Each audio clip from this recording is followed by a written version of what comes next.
어떤 독서라든지 논문이라든지 찾아보는 과정에서 뭘 알게 돼요? 새롭게 어떤 지식들을 알게 되겠죠. 이러한 것들을 알게 됐다. 근데 여기서 그치면 이건 또 50점짜리야.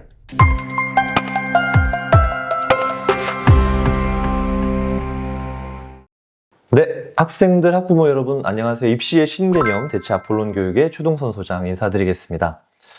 오늘은요, 이런 주제, 많은 좀 상위권 학생들이 관심을 가질 만한 주제인데, 내가 내신도 너무 좋아. 모의고사 성적도 나쁘지 않거든요. 근데 의대를 도전해보고 싶단 말이에요. 특히 일반고 학생들. 와, 그럼 어떻게 생기부를 좀 꾸려야 될까? 이런 고민들이 실제로 상담이나 설명회 때 많이 물어보시는 부분들이라서 오늘 영상을 통해서 정말 핵심적인 부분들, 특히 작년이나 재작년에 일반고에서 의대 합격한 사례에서 나왔던 어떤 공통점들을 중심으로 한 3-4가지 정도 말씀을 드릴 테니까 정말 역량 있는 친구들은 오늘 영상을 통해서 잘 도움받고 잘 이번 학기 준비를 했으면 좋겠습니다. 자, 첫 번째는요. 아이들이 어떤 좀 아쉬운 부분들이 있냐면 무엇에 집착한다는 거예요. 그러니까 뭐 그런 거 있잖아. 의대를 가려면 어떤 주제, 어떤 소재, 어쩐 논문을 갖고 와갖고 제대로 좀 해야 될까 자꾸 거기에 집착을 하는데 막상 대학이 보고 싶은 거는 뭐냐면요. 그 무엇이라는 재료를 어떤 방식으로 요리했는가를 보고 싶어요.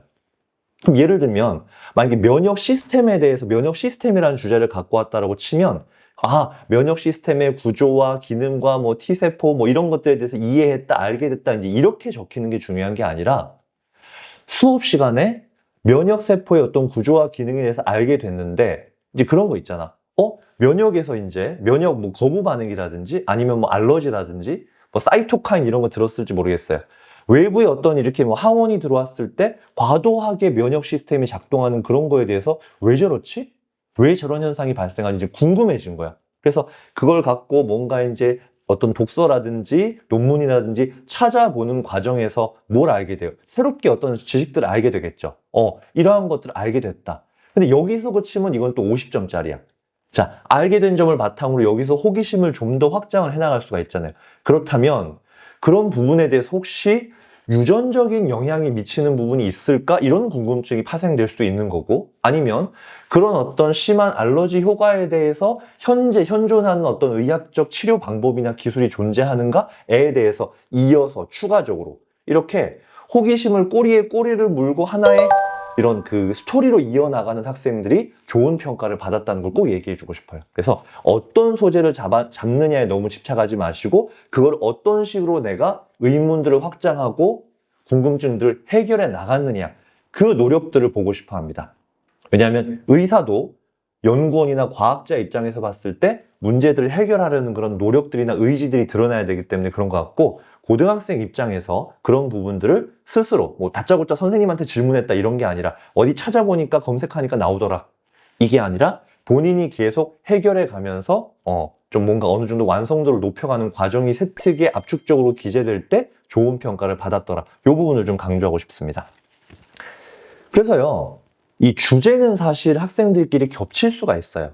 그렇기 때문에 그런 부분들에 대해서는 너무 걱정하지 마시고 비슷한 주제를 어떤 식으로 심화하고 확장하고 하나 더 조금 비판적인 시각으로 근데 기존의 이런 치료법들이 예를 들어서 이런 항암 치료들이 정상세포를 공격해서 원래 인체의 면역력을 떨어뜨리진 않을까? 뭐 이런 부분에 대한 의문을 또다시 추가적으로 발생시켜서 또 뭐 표적 항암제, 면역 항암제, 뭐 최근에 여러 가지 어떤 그런 뭐 새로운 그 연구되는 최신 논문들이 있을 거 아니에요? 이렇게 자연스럽게 넘어가는 게 대단히 중요한 그런 과정이다. 요거를 좀 강조드리고 싶고요. 자, 두 번째는 이제 그런 질문들도 많이 해요. 사실 우리가 의학적인 관점에서 일반고 학생이 해볼 수 있는 실험이 얼마나 될까요? 별로 없잖아. 기껏해 저도 이제 생기부들을 보면은 뭐 오징어 해부 실험이니 뭐 DNA 추출 실험이니 뭐 그런 거 있잖아. 항원 항체 반응 실험. 정말 어떻게 보면 너나 나나 다 하고 있는 실험이고 기본적인 실험이기 때문에 그런 실험에 참여했다는 것만으로 이 친구의 노력이나 어떤 뭐 탐구력을 드러내기는 사실 힘듭니다. 그렇다면 어떤 실험을 좀 하면 좋을까? 이것도 사실 학교 여건이 다르기 때문에 대학에서도 어마어마한 실험을 기대하진 않습니다. 그리고 알다시피 의학이나 생명 쪽의 실험들은 대단히 조심스러운 부분이 있어요. 교내 실험인데 어떤 세균이나 바이러스를 배양해서 한다는 것은 거의 이제 불가능한 부분이 있고 화학 물질을 함부로 쓸 수도 없잖아요. 그렇다고 뭐 카드에 막 인체 해부 실험을 할 수도 없는 거잖아. 가끔 좀 일부 학교에서는 뭐 돼지 심장, 소 간을 갖고 그 정도만 돼도 상당히 좀 수준 있는 실험인데 현실적으로 의생명 관련 실험을 하기가 쉽지가 않습니다. 수준 높은 실험을. 그러다 보니까 탐구 보고서만 쓰고 그냥 독서 통해서 알게 된 것만 하고 뭐 유튜브 실험 영상 보고 뭐 그거 갖고 토의하고. 근데 이런 것보다 또 제가 이제 주목할 만한 의학학 일반고 학종에서 합격했던 좀 사례 중에 공통적인 부분이 식물을 활용했던 사례입니다. 자, 이거는 어떤 실험 윤리에도 그렇게 문제가 되지 않고 심지어 그거를 어느 장소에 어떻게 놔야 되는가도 그렇게 제약 조건이 심하지 않거든요. 그러면서 이제 하나의 식물을 딱 정해서 생명 시간에 뭐 광합성 작용이나 이런 걸 배운 다음에 그러면 하나의 특정 식물에 대해서 내가 이렇게 광량, 그러니까 이제 태양 빛이라든지 온도라든지 습도라든지 그다음에 이제 거름이나 흙이라든지 이런 것들을 변인들을 계속 바꿔가면서 이런 요인들이 식물의 생장에 어떤 영향을 미치는가 이런 것들을요 몇 달에 걸쳐서 연구한 거, 그 다음에 그거를 바탕으로 식물이 이렇다면 인간에게 이런 변화가 있을 때 생리적으로 어떤 변화가 있을까? 대표적인 게 뭐예요? 예를 들어서 어떤 식물이 있는데 지금 밤이 됐거든요. 밤이 되면 이제 해가 지잖아. 그래서 정상적으로 식물이 생장을 해야 되는데 밤인데도 불구하고 이런 조명을 켜줘요, 만약에. 그러면 계속 식물이 그런 조명에 노출되었을 때 생장에 어떤 악영향을 미치는가를 가설로 삼아서 딱 했단 말이야? 그럼 그거에 나온 결과 어디에 대입시킬 수 있어요? 요즘 의대에서 되게 이슈가 되는 그 수면의학 부분. 지금 현대인들이 너무 수면장애를 겪고 있기 때문에 그 원인 중에 하나가 빛공해라든지 소음공해가 영향을 미친단 말이야. 그러니까 빛이나 소음 같은 거는 충분히 식물이라는 이 대상에도 변인으로 활용할 수 있는 어떤 그런 부분들이기 때문에 식물에 1차적으로 실험을 한 결과를 바탕으로 인간에게는 어떻게 작용할까? 이때는 인간에게 직접 실험을 하기가 쉽지 않을 수도 있지만 사실 수면과 관련된 부분은 요즘 이런 수면 앱과 같은 걸 잘 활용하면 친구들, 본인을 포함한 본인의 가족을 포함한 또는 친구들을 대상으로도 어느 정도 유의미한 실험을 시도해 볼 수 있단 말이에요.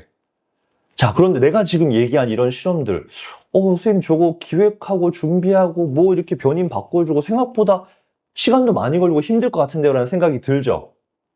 그렇기 때문에 좋은 평가를 받는 겁니다, 여러분.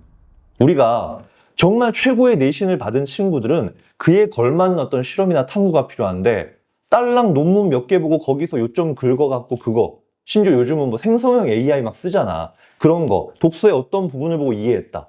그거 시간 얼마 안 걸리고 되게 효율적이고 가성비 있는 것 같지만 대학이 그걸 모를까요? 그런 걸로만 도배된 친구들은 사실은 최상위 내신을 뒷받침해줄 만한 비교과라고 판단하지 않습니다. 그렇기 때문에 방금 내가 예시예요. 뭐 꼭 이걸 하라는 얘기가 아니지만 실제로 합격했던 친구들은 그런 것들을 짧게는 한 학기, 길게는 1년 아니면 2년 이상.